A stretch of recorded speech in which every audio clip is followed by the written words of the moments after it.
Oh look, a cat. I guess it's that time of year again. Yo guys, how are you guys doing? I wanted to make this little tutorial because yesterday night my friend Astra asked me. Hey dude, when you have the time, could you show me how to sidechain in Reaper again? I was like, I get this question so many times that I'm just gonna make a tutorial for it. Because, yeah, maybe it'll help someone. And also, I thought maybe I can make this like the master sidechaining tutorial or whatever. So I'm gonna show you guys how to sidechain using LFOTool from Xfer, sidechaining using Infected Mushrooms Gatekeeper, and also how to sidechain using Shaperbox by Cable Guys. Those are the main three ones that all of my friends use, so I'm gonna cover all three of those, but I'll be covering them not just in Reaper, but also in Ableton, FL Studio, and Reaper. So yeah, all three of those. So let's go. Basically, the idea is you need a MIDI clip and something to send it and tell it, hey, trigger, or else don't do anything. So we'll need a trigger, and then also we will need a bus. So we can just call this ducking bus. Okay, so this is how this works in Reaper. Let's add LFOTool first, so we can go like in a specific order. In Reaper, you want to have something sent to LFOTool, so go to the MIDI input, because you want to go in, and by default, it's going to be set to MIDI bus 1. So the issue with that is that all of your synths, if you're sending to your track, is going to send to LFOTool, and you don't want that. So put it on bus 16, just for simplicity's sake, because bus 16 is very unlikely to be used. Then press Alt and left click here so you disable any routing, and then you can route this track into this one by clicking and dragging over there. You don't want any audio from this, so you can disable that. And then for the MIDI, you want to select all of the MIDI that's coming from here to go into LFOTool, which is on bus 16 and B16. In LFOTool, I found that if you keep the anchor on, then sometimes it will re-trigger, but it won't actually go back to 100%. So you're left with LFOTool being silent. So the way to go past this is turn off the anchor and then turn on the envelope mode. And now you're all set for sidechaining mode. And done! Now with all of that, you are done. And now you can go into LFOTool and play, and then, oh look, it sidechains only when this MIDI trigger is here. So if I do that, bam! Now it will sidechain only when there's MIDI. This whole process stays the exact same for any other plugin that you want to add. So let's say I want to do this in Gatekeeper. You just want to go, okay, I want MIDI from my MIDI track, bam, bus 16, done. And I already have this preset, which is just the duck 8. Initially it's like this when you start it, but I just made it so that it's like the shape. And it'll also have play mode on already, so it will be like LFOing the whole time. You can just disable that. And now this is already routed to bus 16, and now you know, okay, you're getting input. So you should be sidechaining, right? Yes, correct. So now this is sidechaining. Easy. That stays the same for Shaperbox as well. So if we grab Shaperbox, which I just downloaded a demo of it, because I don't own it yet. But this is relatively cheap. I would actually recommend buying this one over the other two because it's really cheap and really affordable. This is the same shapers as the other two. And then we can just go MIDI in, bus 16, because this one wasn't set up. You will need to put this onto beat one shot or else it won't do anything. Because we're doing one shots, kind of like drums. And bam! Sidechaining. Like a pro. And you can even automate this mix knob if you want. You can do that for all of these plugins. In LFOTool, it's known as like the depth knob. So here's the depth knob. And then also inside of Gatekeeper, you have a wet dry, which is on the bottom left, not the bottom right. This wet dry knob. This is actually a delay, so you get a free delay with Gatekeeper. So this is also like a delay and a volume automation plugin. So yeah, that's how you do this for all three of these. Now in FL Studio, this is also really simplistic. So you're gonna ask yourself the question, where do I want the trigger to come from? And usually that's gonna be a MIDI trigger. So anything that sends MIDI. So you go MIDI out. That's the one for FL Studio. Good. We're on the right track. Now, choose a port that's not occupied by your current like keyboards and stuff, because sometimes you'll have keyboards plugged in. That's already grabbed by Reaper, but whatever. So sometimes you'll have keyboards plugged in and they'll be on like port 10 or port 0, and like if you're doing anything fancy. So make sure that it's not on any of those. Otherwise, you can just leave this on 0. I usually like to leave this on like 50. So I'm making sure nothing's being like interrupted. Then you grab whatever plugin you want. So LFOTool for this example. And then you go click over here. And this is the same thing. So you're just going, okay, so I want port 50. So now whenever port 50 is sent, it will send into this. And it's done. Now you can just disable the anchor the same way, envelope mode, put this at the top so it's always 0. I mean, always like 1, so there's no like volume difference when it's not triggered. And then whenever you play something through the MIDI, then bam! Surprise, it's working. Ta-da! Also, you might rather want to use an actual MIDI note instead of the pattern, because the pattern actually has like infinite length, where these will just be like one-shots. So yeah, there you go. Done. Now you can go into your playlist and go drrrr. Now you have sidechaining for every first beat of a bar. So there you go. Now this stays exactly the same when you switch over to a different plugin. So let's just add this on top and go, oh, I want Gatekeeper. Come on, Gatekeeper. Come on, you can do it. I believe in you. There we go. Ducking. Number 8. Now you can see what I actually meant. So it starts out like this, and this means that if you actually put it off, it will start at 0. It's the same thing with LFOTool as well. If it starts on 0 without this little like dot at the top, it will actually be 0. And you can actually see that by the side on the far right. If I move this down, and also move this one down, then, oh, no, it's silent completely. And that's not what you want when you're doing ducking. So, yeah, we can draw the shape, put in a point, and bam, we're done. Now, all we need to do is disable that, and then have this actually accept the MIDI and go, oh, yes, I do want it from number 50. Then you go back, and oh, look, it's working. Ta-da! Now, if we want to do Shaperbox, thank you. There you go.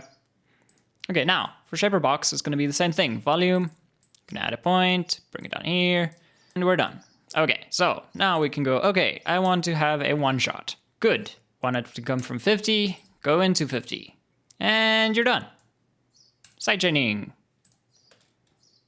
Ta-da! Sidechaining like a pro. Okay, so another way that you can sidechain inside of FL Studio is using the envelope controller and then using a Fruity Balance, which has real-time sidechaining. So I'm just gonna throw this over here. And then what you would essentially do is kind of the same. Instead of sending MIDI, you're gonna be sending actual like values to this. So how you would go about this, because this maxes out at 0 dB for 80%. And that's just something you'll know if you just right click here and just copy, and then you'll see it copied 80%, and that's 0. Then to keep that, you're going to multiply by 0.8, which is 80%. So multiply your input by 0.8, and now you're maxed out at 80%. Done. So now essentially you can do the same thing and just have this be a sidechain. Put it on tempo, make this the same shape, and then you want to make sure that you're on unipolar mode, or else you're going to get double the amount of value and it's not going to do what you want it to do. So this is essentially going to do exactly the same shape that we did with the other sidechaining methods. It's just going to be a little bit more different, and it's not as customizable as the other options. But this is the free version, so if you buy FL Studio, you get this. So it's easy to use. Oh gosh, what have I done?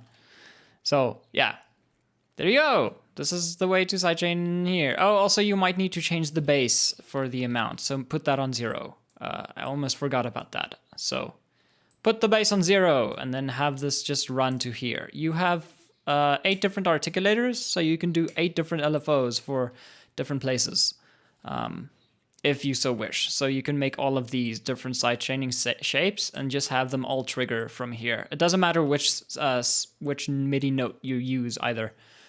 So that's also a plus. Also, if you want to go really advanced with this technique, right-click on here, holding Control, and then you can have each of these be different shapes according to your MIDI notes for each different like sidechaining shape.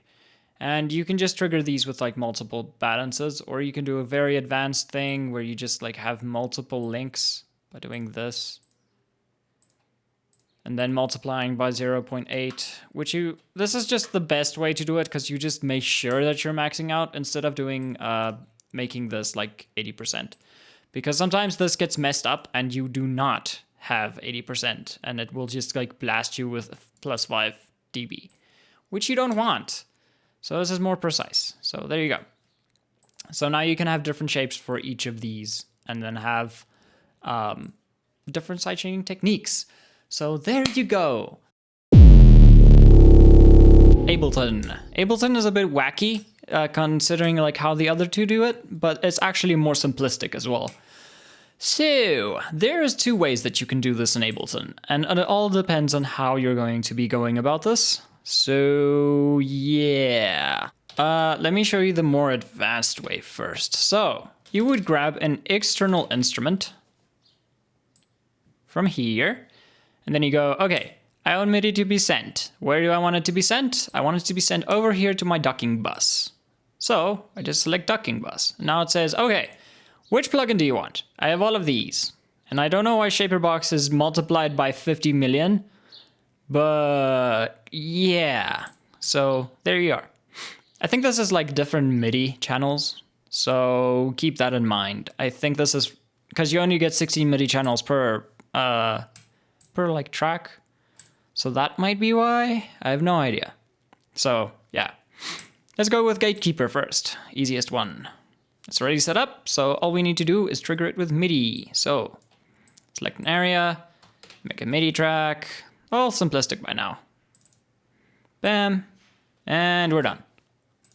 You can make that any length you want. So now if we go to the beginning and play, oh look, it's working. Great. How about LFOTool? Will you work for us? Most probably. Same shape. Turn off the anchor. Envelope mode.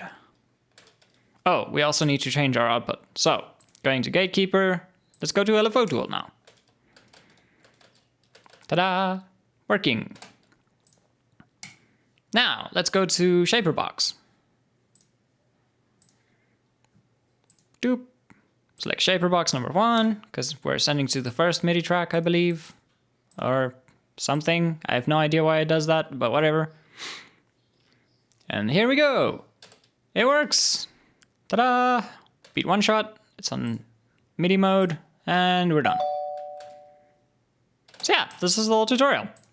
Okay, so because I'm a big dummy, if you have an external instrument here and you select your sidechain from there, you will be able to select whichever one you want. So if we group this and we clone this in here, we can essentially send this to different places. So if I want this to be different for my synth bus and my bass bus, and I want to use different things, for example, Shaperbox and then like LFOTool or something, then I can do that. And you would then just select them from here. So ducking basses, and then we have Shaperbox, which is just like one instance, but it makes all those weird things, which I don't know why. And then you can also have this on, for example, the synth bus, and then have that sent to either of these LFOTools. You would just need to select which one you want. Or if you don't want to do that and you only have one sidechaining bus or one ducking bus, then you can delete the external instrument and it will be selectable from here. But if there is an external instrument, then you will not be able to select it from over here because it will not actually send to the MIDI. It will actually just send the audio, which is not what you want. So you want to delete your external instrument, and then it will work. That was a lot of words. If this helps, let me know. And if you guys have any comments, if you hated this video, let me know. If you like this video, leave a like, and also tell me what type of tutorial I should do next. Because, yeah, I haven't done one of these in a while. And also, I keep putting these off because they're not that helpful if I just try and figure these out on my own. So, yeah.